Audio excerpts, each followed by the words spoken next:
Jenny. Long way, Jenny. Give it up for Jenny. Thank you, Jenny, for everything. Always bringing your A game. So, good morning, everyone. It is a real privilege to be here. Been enrolled for about 6 weeks. It's amazing to see all these people, amazing people in the room and online. I never thought I'd be up here. Last time we were here, it was 6 years ago. We were in person, and I was a parking attendant. I was outside. I was voluntold to park cars. And now, let me tell you, inside, right up here, way better.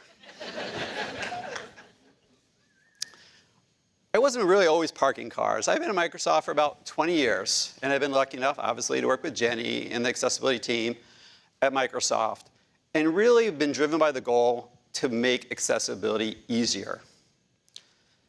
In 2015, I met Katie, a job seeker in our first autism hiring program. She was getting interviews at other companies, but not job offers. She asked me a simple question. She said, Neil, how can I improve if no one ever gives me feedback? I was like, man, it's a great question. It really made it clear to me that the issue wasn't the talent, it was our system. We realized many qualified autistic candidates might get screened out for not for lack of skill, but for the way we designed the interview process, and it wasn't designed for them in mind. So we chose to redesign the front door, same pay, same benefits, same job expectations, but a process built to remove barriers and help candidates showcase their skills and strengths. Because of Katie's input, we introduced practice interviews and feedback loops. And the results? We had teams like Azure, Gaming, and Office keep coming back to our events looking for this talent. And candidates began having incredible careers that wouldn't have been accessible before. The work reinforced the principle: when we listen and build with the community, we create better systems for everyone. Speaking of building community, last week I was in DC, and I had the privilege of meeting with about a dozen disability advocacy groups. 3 themes stood out to me talking across all these different organizations. The first, the need to build trust. Jenny hit on trust. The need to build trust with the disability community on this AI journey that we're all on. The second, a big desire to partner and shape those accessibility solutions in the future. And finally, which we're going to talk about all day today, skills, skills, skills. What is ahead? How do I skill? These insights reinforce why we're all here today at the summit and how we must move forward together. So let's talk about the moment we're in. As you heard, the pace of innovation is increasing rapidly. We're shipping products in weeks, not months, not years. At the same time, too many people are still navigating systems that weren't built for them. That reality hasn't changed. Inaccessible websites, transportation, everyday systems that don't work for everybody. This is our opportunity to do better. Accessibility must be part of that AI foundation to create a better experience for everyone. Today's assistive technology isn't niche. We don't zoom in on the devices or use dark mode, or everyone uses captioning or speech to text. Many of us do. And in 2003, we partnered with Forrester to understand how many people use AT. At that time, it was 57%.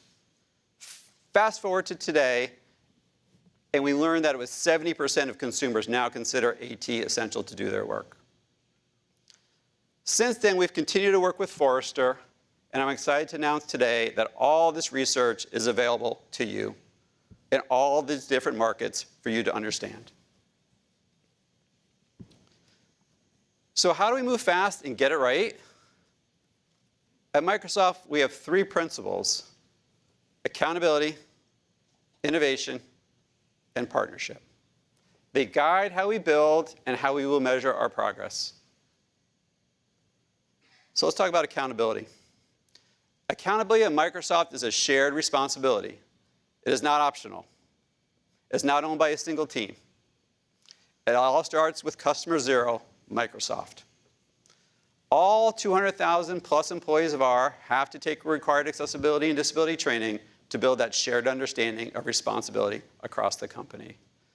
For the 6,000 products that Jenny mentioned, compliance is the floor and not the ceiling.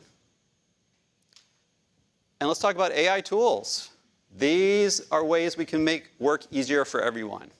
The Accessibility Assistant in an office, super easy to create accessible content.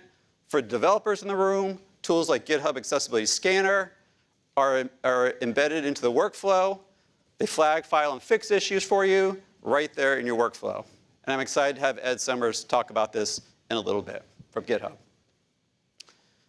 And finally, feedback. I want to call it the Disability Answer Desk. Affectionately, I call it DAD. I've had the privilege to lead the DAD team for the past decade. And the DAD team is the direct line to customers with disabilities, answering questions, resolving issues, turning support conversations into a pipeline for the engineering group of product improvements. We don't treat Disability Answer Desk as a helpline. We think about it as an accountability line.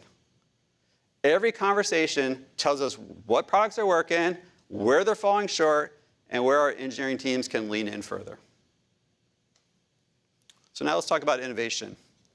Responsible AI is accessible AI. Designing technology with people with disabilities from the start. People with disabilities are innovators and first adopters, as you know. And in 2024, the Australia Post were the first to take the Copilot licenses to their disability ERG. The response from the team there was, you're not getting these licenses back. Nope. And because of that, because of the disability community at the Australia Post, they doubled down their investment in Copilot for the entire organization. Also in 2024, we highlighted a story about a man named Brian living with ALS. He was working with Team Gleason to rethink how people losing their ability to speak could access the latest technology to preserve a critical part of their identity, their voice. Today, we're excited to announce that Team Gleason, in partnership with Azure Foundry, is launching their voice preservation dashboard.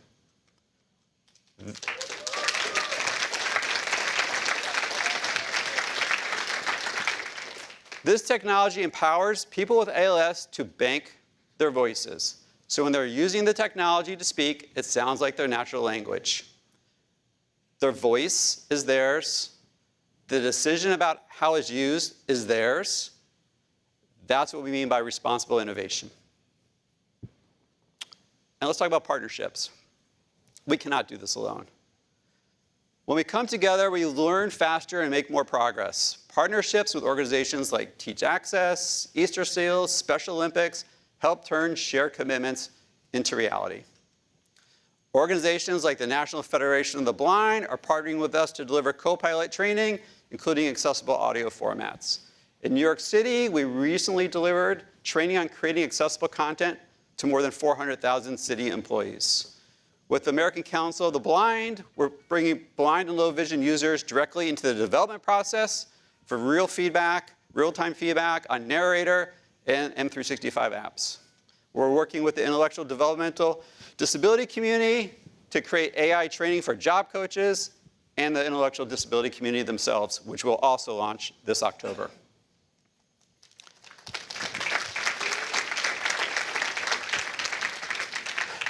Finally, when we share our best practices, we all go faster.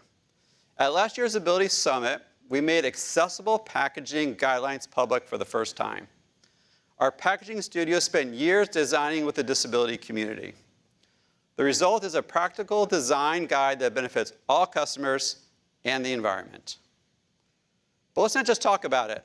Let's watch this video. A device experience can be the most accessible, wonderful thing in the world, but if you can't get it out of the box, then it doesn't matter. That first time that somebody opens a box and feels like somebody was paying attention to me, or somebody was thinking about my situation or my abilities, that's where we lay the foundation for all the work that we do. We started thinking about a year and a half ago about the journey we had been on and all the insights and learnings that we had accrued. We just decided to open source what we had learned, put it together in a guide, and just put it out there to see whether or not it would be helpful. Expanding that community was just a very exciting proposition. We couldn't have imagined the response that we got. Oh my gosh. The minute I got it, I was like, whoa, what? This is a great document. The word spread pretty quickly to the Google team after it was announced. I think we instantly knew that their team had tapped into something incredibly useful. They really brought a conversation that a lot of us were having, I think, internally amongst ourselves, out into the public, invited everyone to join into that conversation. And it's been a great conversation. It's great to see brands that we don't normally work together come together, share that knowledge, right, to solve real problems. I think it's the right thing to do. It's rewarding to know that a small change, like adding a pull tab or a tactile signifier, can turn a moment of potential frustration into one of independence. This isn't about a design guide, a packaging design guide. To me, it was a powerful signal. It signals that accessibility is becoming a design standard and not a niche concern. This accessibility guide from Microsoft is going out to all our faculty. This is going to be one of the things we're going to do for this term. Let's focus in on this. I mean, they're going to be designing the future here. And that's what I get excited about. I love it. We're all growing into accessibility, just as we age.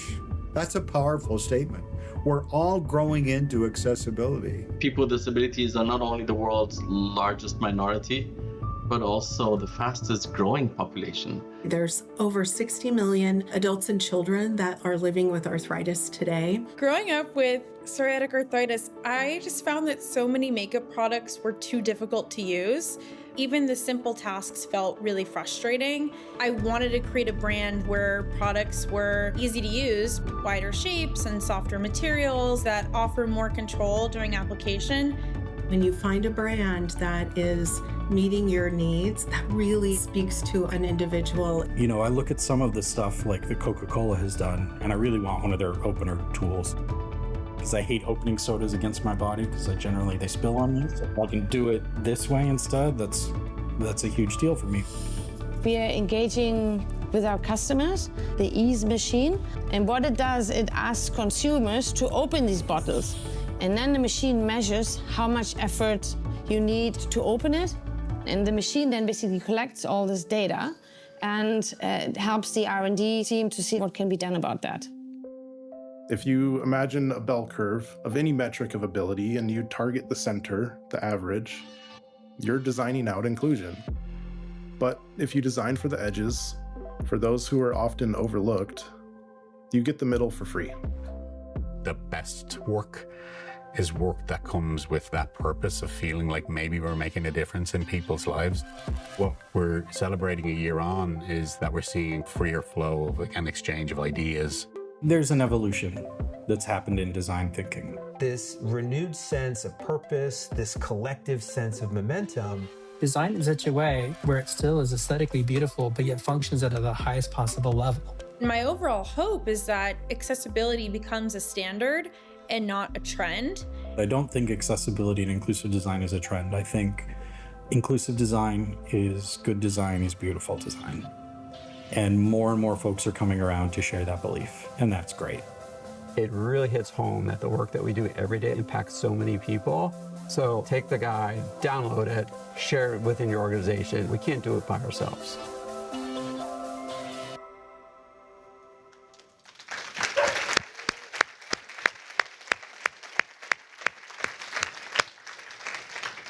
We cannot do this alone. I love seeing other companies across the tech industry and beyond come together in this space. I want to leave with 3 thoughts and 3 actions. The first, skilling. Take our Accessibility 101 training, try out the Skills Navigator, tons of content online, all available and free. Skill up.